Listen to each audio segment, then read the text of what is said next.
She was just a little girl who lost her mother too soon, innocent, fragile, and suddenly caught in a world where love had to be chosen.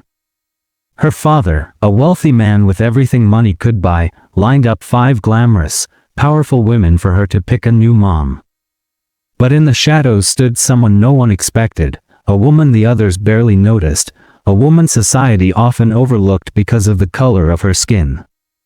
And when the little girl made her choice, it shattered every unspoken rule in that room. What made her pick the one person the world told her not to? For most of her life, Emily's world had been wrapped in comfort. She grew up in a mansion with shining marble floors, endless gardens, and a father whose success made sure she never knew what it meant to go without. But behind all that wealth was a quiet emptiness, her mother's absence. She had passed away when Emily was only 7, leaving a silence that even the grandest rooms couldn't fill. Her father tried to protect her, giving her the best of everything, but there were some wounds money couldn't touch. As her 9th birthday approached, her father decided it was time to bring someone new into their lives, a stepmother to fill that empty chair at the dinner table.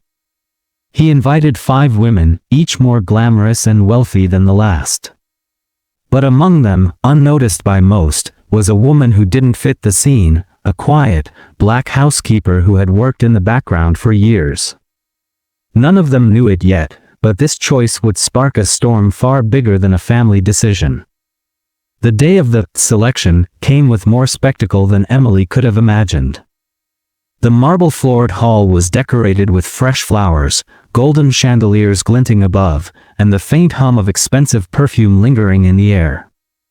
5 women stood in a neat row, each wearing the kind of elegance that screamed old money, diamond necklaces, designer dresses, perfect smiles hiding calculated intentions. They laughed politely, exchanging glances, each one fully aware they weren't just meeting Emily, they were competing for a millionaire's life.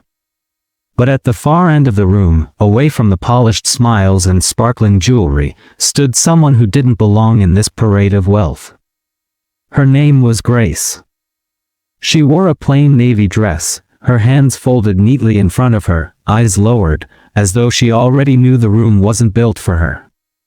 Grace had been the family's housekeeper for years, quiet, dependable, and invisible to most who passed her. Her skin was a deep, rich brown, and in this glittering whitewashed room, it made her stand out in a way that drew whispered stares.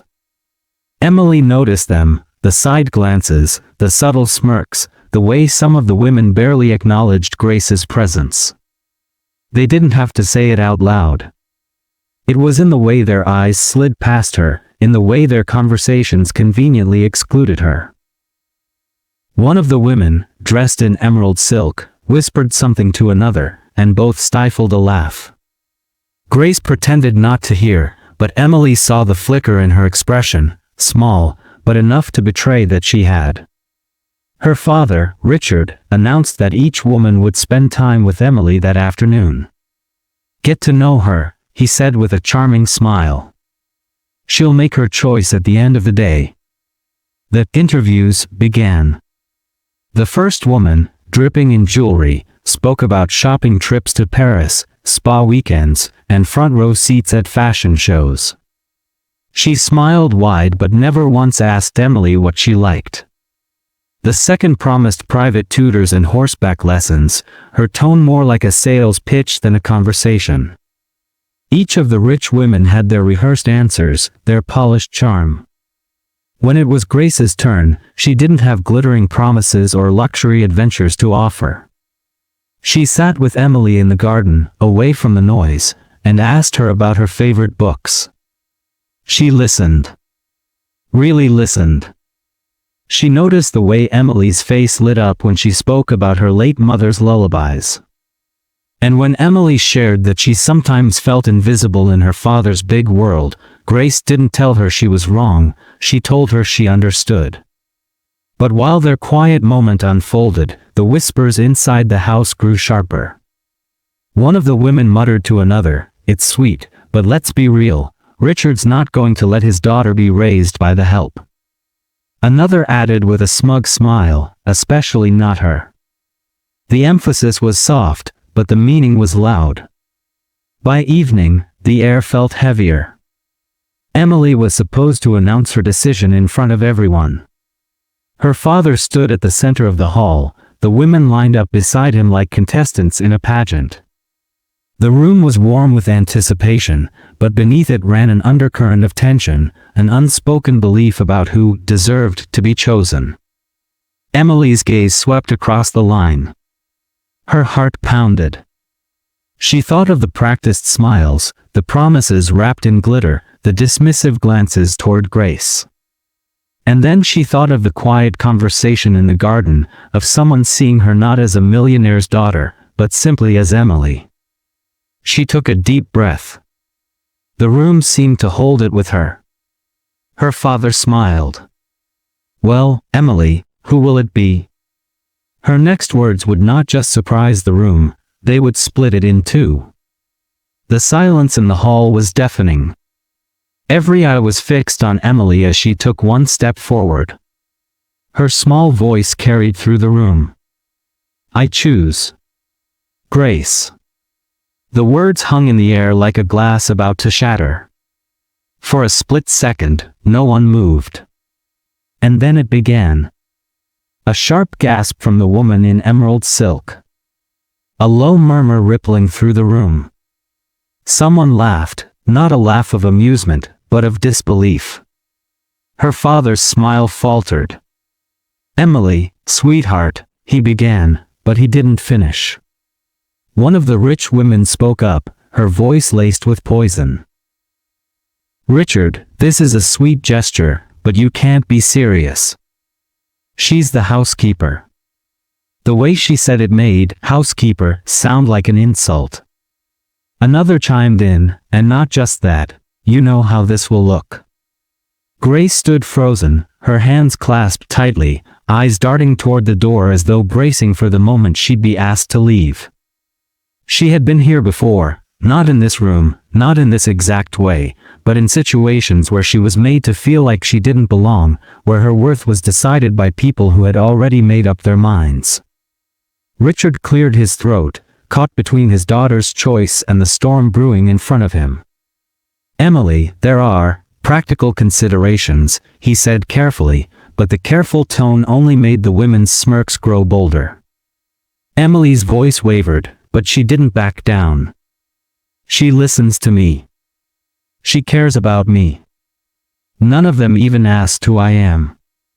The words hit the air like a challenge, but instead of softening the room, they hardened it. One woman let out a sharp breath. "She's a child, she doesn't understand what she's saying." And then, lower, as if it wouldn't be heard, but it was, "We can't have someone like her raising a millionaire's daughter." It was there, naked in the air now. Not just about class. Not just about her job. About her skin. Emily looked around, her small hands clenched at her sides. She didn't understand every layer of prejudice in the words, but she could feel the cruelty in them. Grace, however, understood it all too well. She could feel her pulse in her ears, a heaviness in her chest that came from years of being told, directly or indirectly, that she was less. She had expected subtle dismissals, but this was different. This was open. The room seemed to close in around her. Eyes stared. Some pitying, some mocking, some cold and sharp. She thought of leaving, saving herself from the humiliation of staying, but then she saw Emily. This little girl, in her perfect white dress, standing like a fragile wall between her and the people trying to erase her. Something inside Grace shifted. She straightened her back. She didn't say a word, but the way she met their stares was an act of defiance. She wasn't going to shrink. Not this time. The tension thickened, each second stretching long and heavy. Richard looked torn, but the pressure from his wealthy guests was clear. This wasn't just about a choice anymore, it was about reputation, image, and the unspoken rules of their world. If he allowed this, there would be whispers at every dinner party, headlines in the society columns. Finally, one of the women stepped forward, her heels clicking like a gavel striking. "Richard," she said with finality, "your daughter is making a mistake. You need to decide for her." Emily's eyes filled with tears. "It's my choice," she cried, her voice cracking. But the room had already decided it knew better. Grace felt her throat tighten. She could see the outcome forming like a shadow. Emily being overruled, her own presence erased as though she'd never been in the running. And with that erasure would come the familiar ache of knowing she was good enough in every way that mattered, except in the way this world measured worth. The voices rose, arguments, objections, the ugly edge of prejudice slipping free from the thin cover of civility. Grace's name was tossed around like a problem to be solved. And then Richard turned toward Emily. His expression was unreadable. The room went silent, waiting for his verdict. Richard's gaze moved between his daughter and the row of women, and for a moment, no one breathed. Then, slowly, he let out a sigh, not of defeat, but of decision. "If this is what my daughter wants," he said firmly, "then this is what it will be." The reaction was immediate. Two of the wealthy women turned away in disbelief, muttering under their breath. Another forced a smile that didn't reach her eyes. But Emily, she ran to Grace and wrapped her arms tightly around her waist, as if she had just won the most important battle of her life. Grace stood frozen, the weight of the moment sinking in. She had been chosen, not because she was the easiest option, not because of what she could give in material wealth, but because someone had seen her heart. Yet even in victory, she felt the sting of what had been said, the ugliness she had just witnessed. The whispers would not stop here. The judgment, the quiet prejudice, the doors that closed silently, those would still follow her. But she also knew something else. Emily's choice had cracked the facade. It had exposed, in front of powerful eyes, that love and worth couldn't be measured by skin color or bank accounts. In the weeks that followed, the story traveled quietly through their social circles. Some framed it as an oddity, a child's whim that would surely correct itself with time. Others spoke of it in hushed admiration, though not always loudly enough to challenge the very prejudice they had just witnessed. And Grace?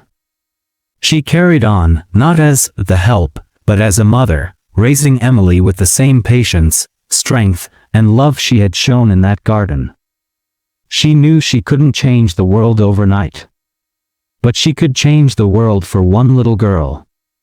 Because racism isn't always a shouting match in the street, it's often the quiet exclusion, the subtle dismissal, the unspoken, "you don't belong here." And every time someone chooses to see beyond it, to name it for what it is, a piece of its power dies. The question is, how many more moments like this will it take before we stop measuring worth by the shade of a person's skin? And when that day comes, will we be ready to face the truth about how long it took us to get there?